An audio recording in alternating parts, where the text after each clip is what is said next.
For nearly 4 decades, rolling the helicopter once again is not a sentence I've said very often.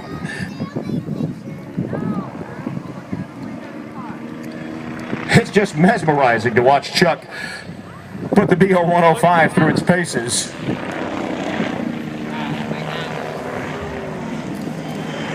He has what's called a rigid rotor system that was custom designed for the aircraft that assists him in doing this.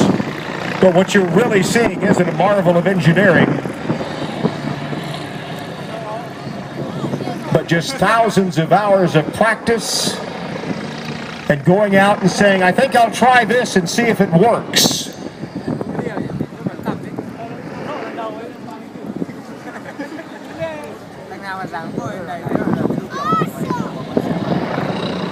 Or once in a while, I'll try this and see what happens.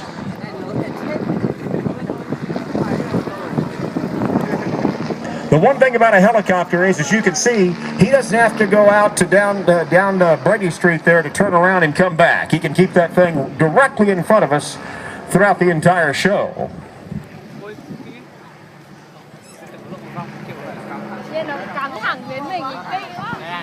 Another very, very tight loop.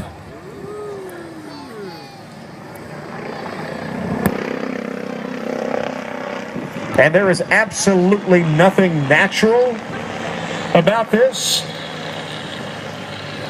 I would imagine that Igor Sikorsky, often known as the father of the modern helicopter, would never have possibly imagined you could do this.